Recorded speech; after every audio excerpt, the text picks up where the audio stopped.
मध्य प्रदेश विधानसभा के अध्यक्ष गिरीश गौतम आज सपरिवार उज्जैन आए और महाकाल मंदिर जाकर बाबा महाकाल के दर्शन कर पूजा अर्चना की। इस दौरान उन्होंने गर्भगृह में जाकर भगवान महाकाल का पंचामृत अभिषेक किया। पंडित रूपम उपाध्याय ने पूजा अर्चना करवाई। वहीं मंदिर समिति द्वारा श्री गौतम का शाल एवं श्रीफल भेंट कर सम्मान किया गया। इस मौके पर बातचीत करते हुए विधानसभा अध्यक्ष ने बताया कि मध्य प्रदेश का विधानसभा का कल से सत्र शुरू होने वाला है, इसलिए आज बाबा महाकाल का आशीर्वाद और सदन चलाने का आदेश लेने आया हूँ।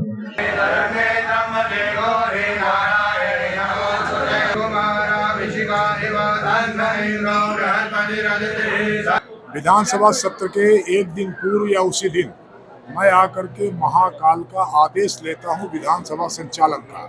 मैंने आया, पूजा अर्चना की, उनसे आशीर्वाद मांगा, उनका आदेश लिया कि कल से जाकर के सत्र की शुरुआत कर सकें।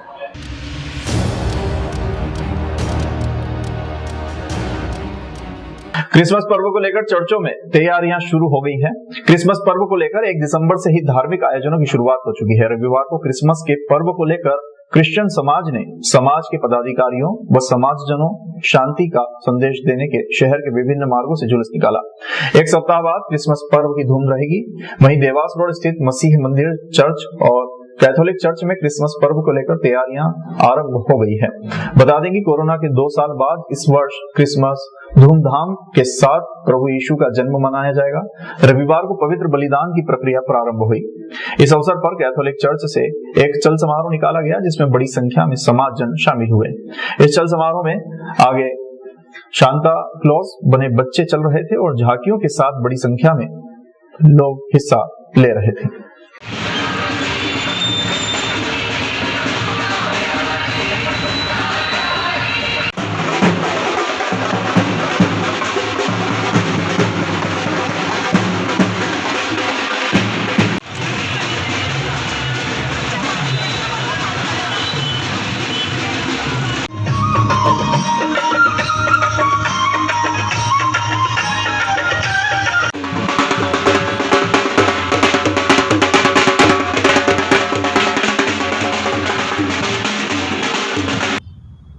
देखिए, क्रिसमस की तैयारी वैसे तो हम 1 दिसंबर से शुरू करते हैं, लेकिन अभी आज इतवार से हम ये वैसे तैयारी धूमधाम से शुरू किया है। आज पूरे शहर का परिक्रमा, मैलफ्रीगंज आसपास के परिक्रमा हम सभी ईसाई समूह मिल के किया है। ये क्रिसमस कैरोल हम गाते हैं, गीत गाते हैं, क्रिसमस से संबंधित प्रार्थना गीत गाते हुए और प्रार्थना करते हुए शहर की परिक्रमा करते हैं और पूरे शहर के लिए प्रार्थना करते हैं, क्योंकि मसीह जो पवित्र ग्रंथ के अनुसार मसीह पूरे दुनिया के लिए जन्मा है। ईश पुत्र पूरे दुनिया के मुक्तिदाता के रूप में जन्मा है। किसी व्यक्ति विशेष का नहीं है, किसी समूह का नहीं है, किसी धर्म का नहीं है। मसीह सबके लिए मुक्तिदाता के रूप में जन्मा है। वो शुभ संदेश और शांति का संदेश देने के लिए ही वास्तव में हम ये परिक्रमा की है, क्रिसमस कैरोल की है।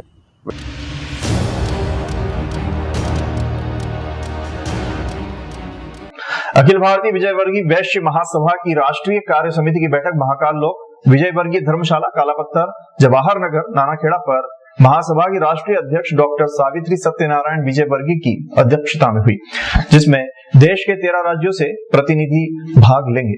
अखिल भारतीय विजय वर्गीय वैश्य महासभा उज्जैन के अध्यक्ष महेश विजय वर्गीय ने बताया कि बैठक में प्रमुख रूप से समाज में होने वाले शादी समारोह सहित अन्य आयोजनों में प्लास्टिक के सामान उपयोग नहीं करने सहित समाज के किसी भी परिवार में कन्या के जन्म पर अखिल भारतीय विजय वर्गीय वैश्य महासभा द्वारा 18,000 रुपए की FD कराई जाएगी, जो बालिका 18 वर्ष पूर्ण होने पर उसे प्राप्त कर सकेगी। इसके साथ ही देश में कोरोना काल के समय किए गए कार्य, सामाजिक गतिविधियां, धार्मिक कार्य, समाज बचाओ समाज बढ़ाओ, पर्यावरण संरक्षण, स्वास्थ्य, योग, शिक्षा, समाज की धरोहर को युवा संगठन एवं महिला मंडल के विस्तार की समीक्षा की गई। बिंदुओं पे जो चर्चा की जा रही है और जिसका आयोजन और आगे बढ़ावा दिया जाएगा, उसमें एक तो शुभ लक्ष्मी योजना है, जो कि नवजात कन्या के लिए 10,000 रुपए की FD और दूसरी जो है पूरी तरह समाज में जो भी समाज के फंक्शन होते हैं, समारोह होते हैं, शादी समारोह, उसमें प्लास्टिक के बर्तनों का पूरी तरह बहिष्कार, केवल पीतल और स्टेनलेस स्टील पे जोर दिया जाएगा। तीसरा हमारा मुख्य बिंदु है जिसमें हमें समाज बचाओ समाज बढ़ाओ के ऊपर जो संस्कार जो बच्चों के अंदर दिए जाने हैं, जो कि बुजुर्गों के लिए भी उनका एक आदर बना रहे और अपने माता पिता के लिए, अभिभावकों के लिए भी आदर बना रहे, उसके ऊपर जोर दिया जा रहा है। तो ये 3-4 बिंदु हैं और भी काफ़ी सारे बिंदु हैं जिसमें हम वृद्धाश्रम का निषेध करने की जो योजना बना रहे हैं कि कोई भी वृद्धाश्रम के प्रति अपना आदर ना प्रकट करे, कोई आज की जनरेशन जो अपने माता पिता या बुजुर्गों के लिए जो करते हैं। तो ये कुछ मुख्य बिंदु है जिस पर हम लोग आज विचार करेंगे और यहाँ से उसका आगे आह्वान करेंगे पूरे समाज को।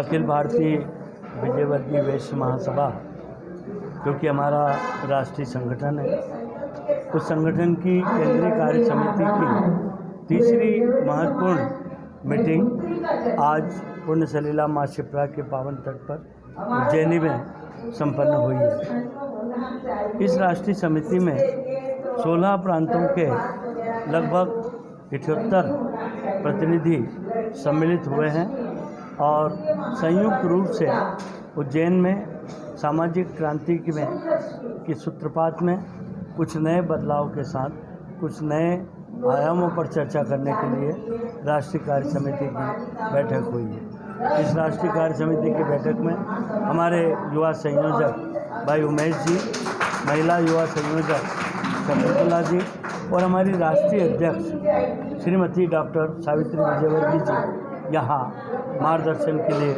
उपस्थित हुई है। मोटे तौर पर समाज में व्याप्त कुरीतियों से संघर्ष के लिए, परिचय सम्मेलन के आयोजन के लिए और विभिन्न स्थानों पर छात्रों के लिए छात्रावास की व्यवस्था और उत्तम शैक्षणिक जो हमारा उन्नयन कार्यक्रम है उसके लिए बेहतर कार्य करने की दिशा में कुछ नए संकल्प आज यहाँ पारित किए जा रहे हैं।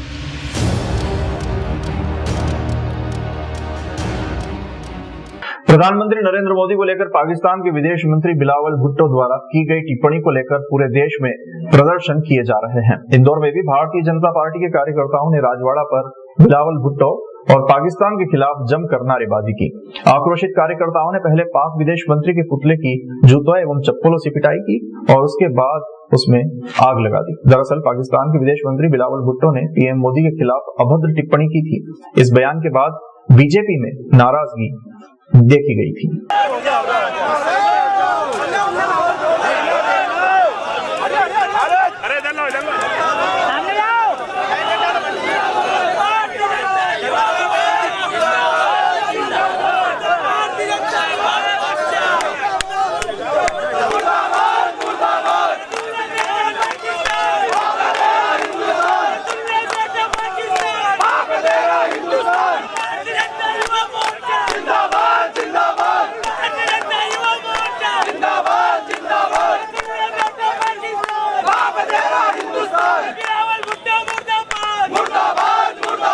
पाकिस्तान के विदेश मंत्री उन्होंने देश के प्रधानमंत्री पर अमर्यादित टिप्पणी की है, इसको लेकर प्रोटेस्ट किया गया है। क्या कहेंगे उसको लेकर, पूरे जो बयान सामने फिलहाल आया है? देखिए, हमारे जो देश के प्रधान सेवक हैं वो हमारा मान है, सम्मान है, हमारा गौरव है। वो सिर्फ भारतीय जनता पार्टी के प्रधानमंत्री नहीं हैं, वो पूरे भारत के प्रधानमंत्री हैं और एक ऐसा व्यक्तित्व है, एक ऐसा प्रधान सेवक है जिसकी वाणी को, जिसकी कार्य प्रणाली को पूरा विश्व आज पसंद कर रहा है। और हम देखें कि लगातार जो हमारा पड़ोसी मुल्क पाकिस्तान, नीच पाकिस्तान, वो और उनके जितने गुर्गे हैं, जिसमें अभी वर्तमान में जो बिलावल भुट्टो नाम का एक नीच व्यक्ति है, उसने हमारे प्रधान सेवक के लिए जो शब्दों का उपयोग किया है, इससे भारतवर्ष की जितनी भी जनता है वो आक्रोशित है। आज भारतीय जनता इंदौर महानगर की संपूर्ण भारतीय जनता पार्टी ने आज उनके विरोध में आज यहाँ पर बिलावल भुट्टो का पुतला फूंका है।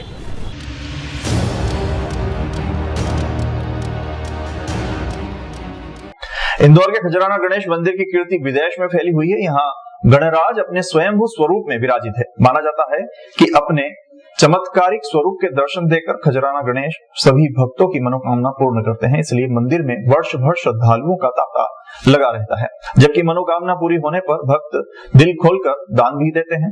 वर्तमान में एक बार फिर से मंदिर की सभी दान पेटियों के माध्यम से प्राप्त राशि की गणना शुरू की गई, जिसमें दान पेटियां भरपूर दान उगल रही है।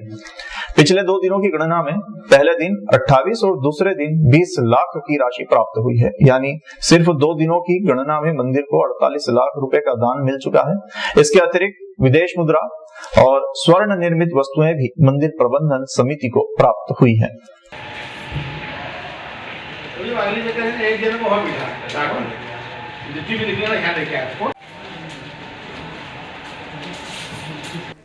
विश्व प्रसिद्ध तीर्थ स्थल श्री गणेश मंदिर खजराना पर दान पेटियाँ ये खोल ली है और कल से खुली है और अभी 2 दिन की गिनती पूर्ण हो गई है।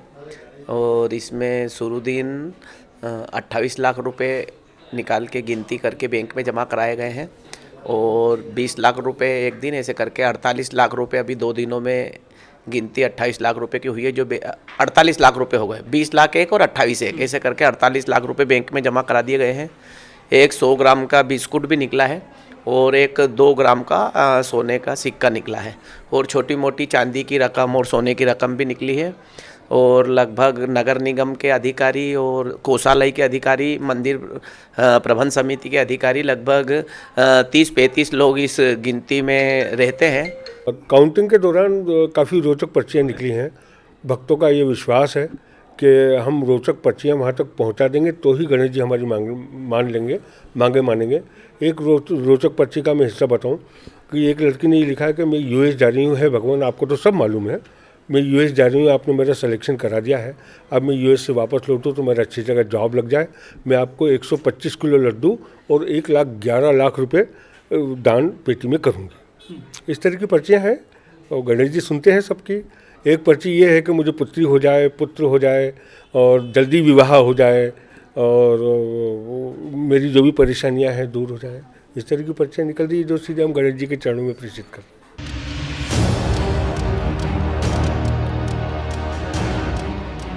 इंदौर में दुकानों के बाहर किए गए अवैध कब्जों को हटाने की मुहिम तेज कर दी गई है। पिछले दिनों नगर पालिका निगम ने रणजीत हनुमान मंदिर और अन्नपूर्णा मंदिर मार्ग पर दुकानों के बाहर किए गए कब्जों को हटाया था। अब शनिवार को नगर पालिका निगम की टीम ने लोहारपट्टी क्षेत्र में सख्त मुहिम चलाई। नगर निगम की टीम ने यहां दुकानों के बाहर किए गए अवैध कब्जे हटाए और सड़कों पर रखे गए सामान को जब्त किया। कार्यवाही के दौरान जमकर हंगामा हुआ। कई दुकानदारों ने निगम की कार्यवाही का विरोध करते हुए कर्मचारियों के साथ बदसलूकी भी की। हालांकि इसका कोई असर सख्त मुहिम पर नहीं पड़ा। लोहारपट्टी क्षेत्र में दुकानदार अपना सामान बाहर रखकर सड़कों को घेर लेते हैं, जिससे यहाँ आए दिन जाम की स्थिति निर्मित होती है। नगर निगम ने लंबे समय बाद यहाँ सख्त मुहिम शुरू की है।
धार की अनाज मंडी में लगभग 50 लाख रुपए की चोरी का सनसनीखेज मामला सामने आया है, जिसमें मंडी कर्मचारियों, व्यापारियों और आम लोगों के साथ ही पुलिस महकमे में भी हड़कंप मच गया है। प्राप्त जानकारी के अनुसार मंडी में ठेकेदार गोपाल यादव के कार्यालय पर मंडी के विभिन्न ठेकों से जुड़े मजदूरों एवं वेयर हाउस कर्मियों, ट्रांसपोर्ट सहित करीब 400 मजदूरों के बांटने वाले वेतन के लगभग 50 लाख रुपए बीती रात अज्ञात चोर चुरा के ले गए।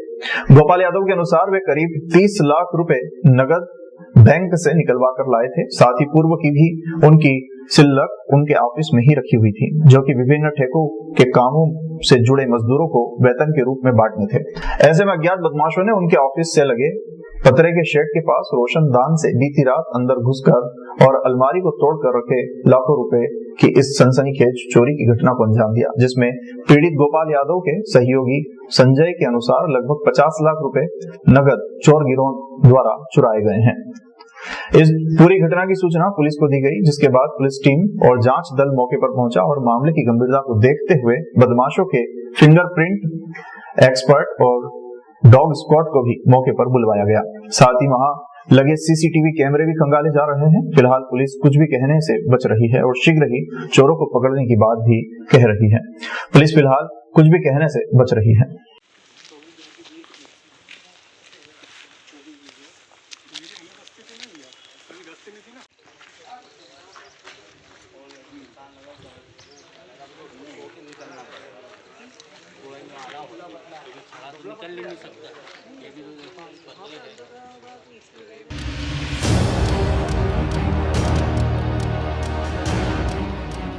सभी संविदा कर्मचारी अपनी 2 सूत्रीय मांगों को लेकर अनिश्चितकालीन हड़ताल में शामिल हुए हैं, जिसमें मेडिकल ऑफिसर, आरबीएस के medical officer, BPM, BCM, CHO, pharmacist, lab technician, staff nurse, ANM, STS शामिल हुए, जिसका समर्थन block medical officer doctor GS Chauhan ने भी किया।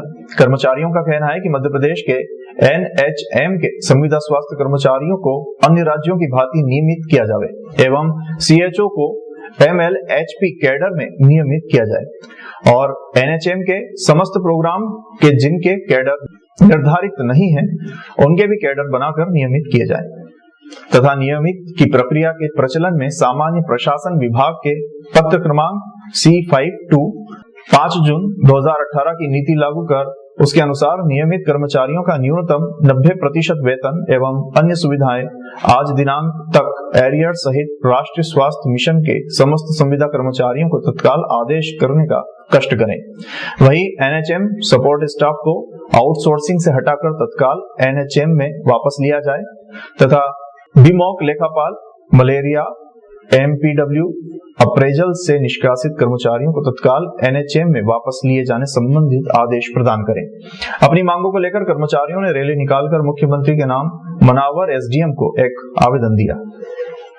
ये जो हड़ताल चल रही है, अनिश्चितकालीन हड़ताल पे 2 सूत्री मांगे लेकर हम संविदा कर्मचारी सभी उतरे हैं, जिसकी 2 सूत्री मांगे ये है कि जो भी मध्य प्रदेश में एनएचएम के तहत जो भी संविदा स्वास्थ्य कर्मचारी है उनको नियमित किया जाए और जो उनके कैडर में आते हैं उनको सबको उसी कैडर में नियमित किया जाए।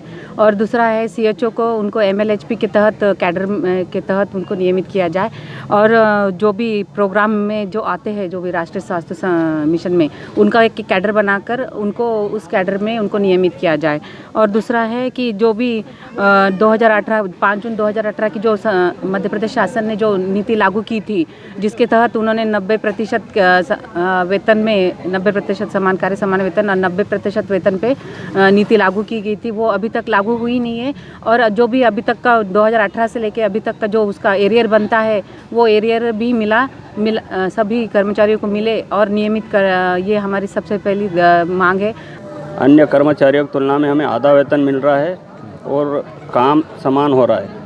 हम काम समान करते हैं, वेतन आधा मिल रहा है। इस महंगाई के दौर में हमें बहुत समस्या हो रही है, हमारे परिवार को पालन पोषण में बहुत समस्या आ रही है। हम माननीय मुख्यमंत्री जी से ये निवेदन है, उनका संकल्प याद दिला रहे। उन्होंने संकल्प लिया था कि संविदा व्यवस्था अन्यायपूर्ण है, उसको मैं समाप्त करूँगा। तो हम मामा जी से निवेदन करते हैं कि वो अपना संकल्प पूरा करे और हमें नियमित करे।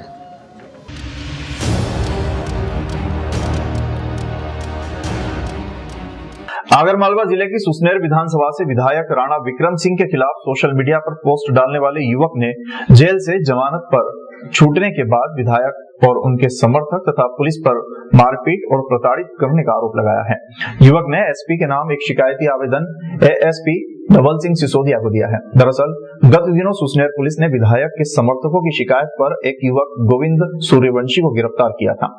युवक पर आरोप था कि वो सोशल मीडिया पर अनर्गल पोस्ट डालकर विधायक की छवि धूमिल कर रहा है। पकड़े गए युवक का बयान देते हुए एक वीडियो भी वायरल हुआ था, जिसे खुद युवक की आईडी और उसके बाद विधायक राणा विक्रम सिंह की आईडी से पोस्ट किया गया था। इस वीडियो में युवक ने शहर के कई गणमान्य नागरिकों, भाजपा कांग्रेस कार्यकर्ताओं सहित कुछ पत्रकारों के नाम बताते हुए कहा था कि इन लोगों के कहने पर ही विधायक की छवि धूमिल कर रहा था। युवक को पुलिस ने एसडीएम कोर्ट में पेश किया था, जहां से उसका जेल वारंट बन गया था। सुसनेर विधायक राणा विक्रम सिंह ने जिस दलित युवक का वीडियो वायरल किया था, उसी युवक ने जमानत पर छूटने के बाद अब विधायक राणा और उनके समर्थकों के साथ सुसनेर पुलिस पर गंभीर आरोप लगाए हैं। युवक ने आवेदन में बताया कि उनके निवास पर विधायक के कहने पर पुलिस ने मारपीट की और जिला बदर की कार्यवाही की। धौंस देकर शहर के गणमान्य और राजनीतिक लोगों के फर्जी नाम बुलवाने का आरोप लगाया है।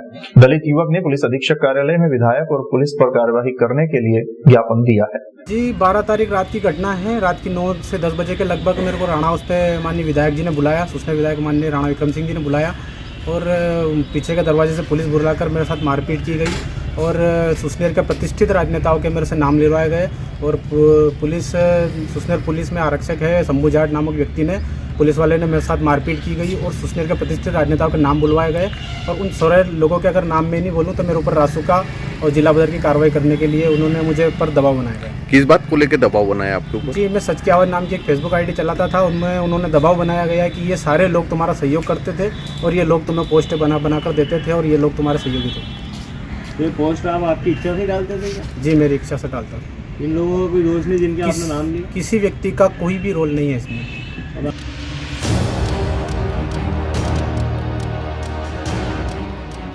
बुरहानपुर जिले के शाहपुर नगर के महात्मा फुले चौक पर महाराष्ट्र के उच्च शिक्षा मंत्री चंद्रकांत पाटिल का नगर वासियों सहित समाजजनों ने पुतला जलाया। माली समाज अध्यक्ष एवं भाजपा नेता विनोद चौधरी ने कहा कि हमारे आदर्श इस देश की धरोहर महात्मा ज्योतिबा फुले एवं भारत रत्न बाबा साहेब अम्बेडकर जैसे महापुरुषों के ऊपर जिम्मेदार पद पर रहते हुए 2 दिन पहले मंत्री चंद्रकांत पाटिल द्वारा अभद्र टिप्पणी की, जिसका पूरे देश में विरोध हुआ। हम भी इसका विरोध करते हैं। इसके बाद मंत्री चंद्रकांत पाटिल का पेट्रोल डालकर पुतला जलाया गया और मंत्री के खिलाफ नारेबाजी भी की गई। कांग्रेस के नगर अध्यक्ष मुकेश बुंगाल ने कहा कि इस प्रकार महापुरुषों के ऊपर अभद्र टिप्पणी करने वाले भाजपा के शिक्षा मंत्री को पार्टी से बाहर कर देना चाहिए। इस मौके पर पार्षद कैलाश आसेरकर, बंडू देशमुख, कृष्णा, मनसाराम सहित समाज के कई लोग मौजूद थे। देखिए, जिस प्रकार से आज सत्ता के नशे में चूर भारतीय जनता पार्टी के एक मंत्री जो कि अपने प्रदेश को शिक्षा का ज्ञान प्रसार करने के लिए मंत्री बने हैं, ऐसे व्यक्ति द्वारा इतने बड़े महान व्यक्तित्व के बारे में गलत शब्दों का वापर करके जनता के प्रति अपना रोष पैदा किया है। मैं भारतीय जनता पार्टी की सरकार से चाहूँगा उन्हें तत्काल शिक्षा मंत्री के पद से हटाया जाए और जनता को एक सांत्वना देने का प्रयत्न किया जाए। एक जिम्मेदार मंत्री पद पर है चंद्रकांत पाटिल जी, जिन्होंने 2-3 दिन पहले हमारे आदर्श इस देश की धरोहर, जिनको हम सब लोग पूजते हैं, मानते हैं, ऐसे महात्मा ज्योतिबा फुले और इस देश के संविधान निर्माता विश्व रत्न बाबा साहब अम्बेडकर, जिनका खुले मन से उन्होंने एक अभद्र टिप्पणी की, जिसका पूरे देश में विरोध हुआ। आज शाहपुर में भी हम लोगों ने, सभी समाजों के लोग यहाँ पर एकत्रित है, पूरे नगर के लोग यहाँ एकत्रित है, माली समाज शाहपुर के लोग यहाँ पर एकत्रित है। हम उनका निषेध करते हैं, उनका विरोध करते हैं कि ऐसे जिम्मेदार व्यक्ति ने भी जो सार्वजनिक जीवन में काम कर रहा है और वो आज प्रदेश के उच्च शिक्षा मंत्री है, उनसे क्या उम्मीद करें।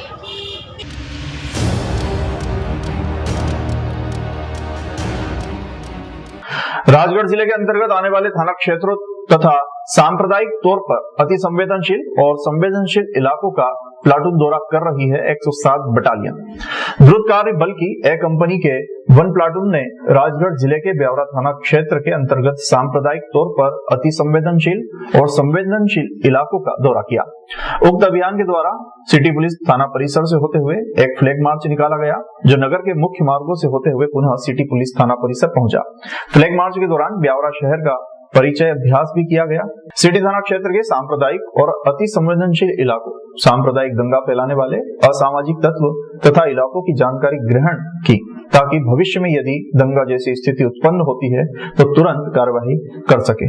107 बटालियन के टुकड़ी द्वारा एवं थाना ब्यावरा शहर के पुलिस के द्वारा आज शहर में फ्लैग मार्च निकाला गया है। ये हमारा रूटीन जो वर्कआउट रहता है इसी के अंतर्गत ही प्रक्रिया है। इसमें जो आरएफ की टीम होती है उसके द्वारा किसी भी परिस्थिति में जब कभी कोई लाइन ऑर्डर की स्थिति निर्मित होती है तो उनकी खुद की एक पर्सनल ड्रिल भी वो लोग रखते हैं, जिससे वो ऐसे सभी क्षेत्रों में जाते हैं जहाँ पर कोई संवेदनशील घटना होती है। तो भौगोलिक और जो भी उसकी पृष्ठभूमि होती है उसके सारी की इन्फॉर्मेशन के लिए ये लोग करते हैं। और ये हमारे यहाँ आए हुए हैं। इनका जो कार्यक्रम रहता है वो लगभग 5 से 7 दिनों का रहता है और ये अपनी पूरी वर्किंग करके अपना डाटा कलेक्ट करते हैं।